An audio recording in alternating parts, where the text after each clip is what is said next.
हमारे लिए स्ट्रेटेजिकली ये चाबहार पोर्ट बहुत इंपॉर्टेंट था, लेकिन अभी जो परिस्थितियां हैं काम रुका हुआ है। इससे आप ये समझ पाएंगे कि जो देश भारत के पक्ष में है उन्हें तो इनाम भी मिला और उन पर सरकार ने भरोसा जताते हुए उनकी आर्थिक मदद भी बढ़ाई है। लेकिन बांग्लादेश की आर्थिक मदद आधी करके और मालदीव्स और म्यांमार की फंडिंग को कम करके भारत ने बता दिया है कि हमारे खिलाफ जो काम करेगा हम भी उसे अब ज्यादा महत्व नहीं देंगे। पाकिस्तान भारत का इकलौता ऐसा पड़ोसी देश है जिसे आर्थिक मदद की जरूरत तो बहुत है, लेकिन हम पाकिस्तान को एक टूटी कौड़ी नहीं देते। वैसे भी आजकल पाकिस्तान का क्या हाल हो गया है उसे आप प्रधानमंत्री शहबाज शरीफ के इस बयान से समझ सकते हैं। शहबाज शरीफ ने इस्लामाबाद के एक कार्यक्रम में कहा है कि वो और फील्ड मार्शल आसिम मुनीर जब दूसरे देशों में कर्ज मांगने के लिए जाते हैं तो उनका सिर शर्म से झुक जाता है। कई बार कर्ज लेने के लिए वो दूसरे देशों की शर्तों को मानने से इनकार भी नहीं कर पाते। सुनिए। हमारे जो रिजर्व हैं फॉरेन एक्सचेंज के, वो उस वक्त से अगर आप उसका मुकाबला करें तो ऑलमोस्ट डबल हो चुके हैं अल्हम्दुलिल्लाह। लेकिन इसमें दोस्त ममालिक के कर्जे शामिल हैं और मैं आपको किस तरह ये बात बताऊं कि किस तरीके से हमने उन दोस्त ममालिक को जाकर कर्जे लेने के लिए उनकी दरख्वास्तें दी और उन दोस्त ममालिक ने हमें मायूस नहीं किया। लेकिन आप जानते हैं जो कर्ज लेने जाता है उसका सर झुका हुआ होता है और फिर उसके बाद जो ऑब्लिगेशंस आती हैं वो आपको उसका अच्छी तरह इल्म है।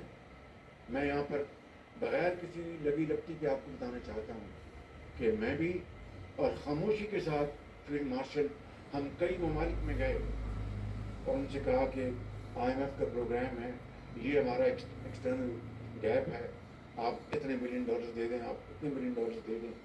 मैं उन ममालिक का, दोस्त ममालिक का बेहद शुक्रगुजार हूँ कि जिन्होंने हमारी पजीराई की।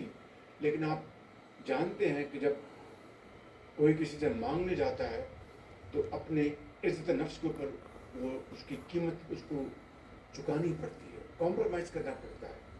और फिर बाद में कोई ऐसा कहीं से ख्वाहिश आ जाए तो उस ख्वाहिश को वो कितनी भी वो उसको इम्प्लीमेंट करने का कोई जवाब ना हो, आप उसका बोझ लेते हैं।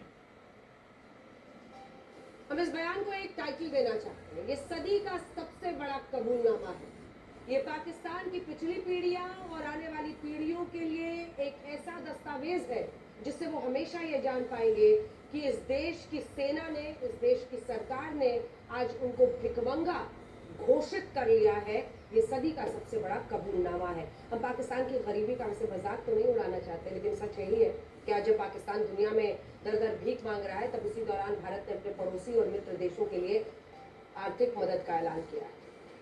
और इससे भी बड़ी बात यह है कि हमारे रक्षा बजट ने तो सबके होश उड़ा दिए हैं। मैं आपको बड़ी स्पीड पर इसे दिखाना चाहती हूँ क्योंकि ऑपरेशन सिंदूर के बाद वैश्विक अस्थिरता के बीच और जो स्थिति पाकिस्तान जैसे मुल्क की है, भारत ने इस ओर ध्यान दिया है। इस साल भारत का रक्षा बजट 7,85,000 करोड़ रुपए होगा, जो पिछले साल 6,81,000 करोड़ रुपए था।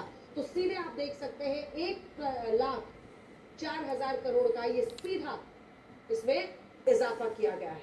और इस बार भारत अपने कुल बजट का 14.7% हिस्सा अकेले रक्षा बजट पर खर्च कर रहा है, जो हमारी कुल GDP के 109% के बराबर है। इसके अलावा भारत का रक्षा बजट दुनिया का सबसे बड़ा रक्षा बजट बन गया है। अगर आप देखिए इसमें ये दुनिया का पांचवा सबसे बड़ा रक्षा बजट बन गया है। तो सबसे पहले हम आपको अमेरिका का रक्षा बजट दिखा रहे हैं जो कि 91.4 लाख करोड़ 91,04,000 करोड़ है। फिर आप देखिए चाइना का बजट जो कि 29 लाख करोड़ है। फिर आइए रशिया का बजट जो कि 13,70,000 करोड़ रुपए है। जर्मनी का बजट जो कि 8,10,000 करोड़ है और भारत का बजट जो कि 7,85,000 करोड़ है। जर्मनी के काफी करीब आते हुए रक्षा बजट में। और ये Stockholm International Peace Research Institute का डेटा है जो हम आपको इस वक्त दिखा रहे हैं। भारत के इस विशाल रक्षा बजट की कौन सी बात है जो भारत के दुश्मनों को सबसे ज्यादा परेशान करेगी? देखिए, पिछले साल भारत ने अपने खुद के हथियार विकसित करने के लिए R&D रिसर्च एंड डेवलपमेंट पर 14,923 करोड़ ये देखिए पिछले साल इसको हमने इस